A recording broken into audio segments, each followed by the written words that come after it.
Hello everyone, आज हम solve करने जा रहे हैं क्लास 12 के मैथ चैप्टर 3.3 का क्वेश्चन नंबर 7। तो ये रहा हमारा क्वेश्चन में हमें मैट्रिक्स ए दिया हुआ है और हमें सिद्ध करना है कि यह एक सममित अवयव है। तो सबसे पहले हम समझेंगे कि सममित अवयव होने के लिए शर्त क्या है। तो सबसे पहले सममित अवयव होने के लिए तो सबसे पहला कंडीशन यह है कि जो हमारा मैट्रिक्स है वो स्क्वायर मैट्रिक्स यानी कि वर्ग अवयव होना चाहिए।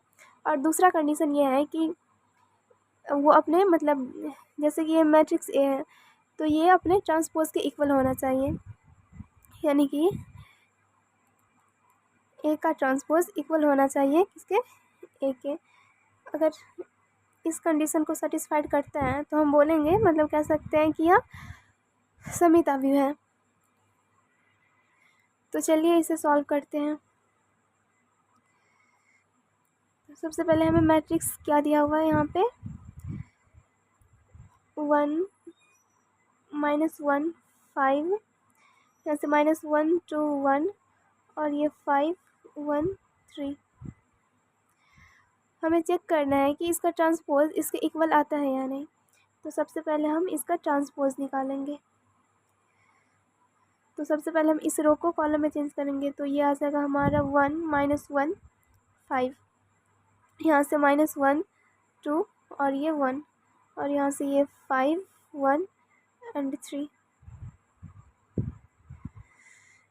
तो हम यहाँ से देख सकते हैं कि हमारा जो ए का ट्रांसपोज आया है वो ए के इक्वल है।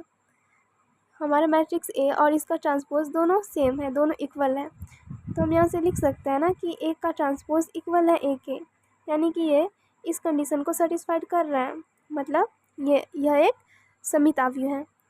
तो यहाँ से हम लिख देंगे अतः यह एक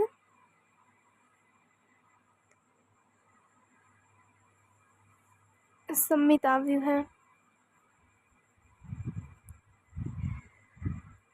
तो ये रहा इस क्वेश्चन का सॉल्यूशन। और इसका सेकंड पार्ट भी बिल्कुल सेम है, लेकिन उसमें हमें वो प्रूव करना है कि विषम सममित अवयव है, यानी क्योंकि विषम सममित अवयव होने के लिए यहाँ पे हमें हमारा जो ए मैट्रिक्स ए है वो हमें -a यानी कि जिसका हम ट्रांसपोज करेंगे वो हमारा माइनस में आना चाहिए। तो हम नेक्स्ट पार्ट में हम सेकंड पार्ट को भी सॉल्व कर लेंगे। तो आई होप आपको ये समझ में आ गया होगा। अगर किसी भी तरह का कोई डाउट है तो आप कमेंट कर सकते हैं। मिलते हैं नेक्स्ट वीडियो में, तब तक के लिए बाय।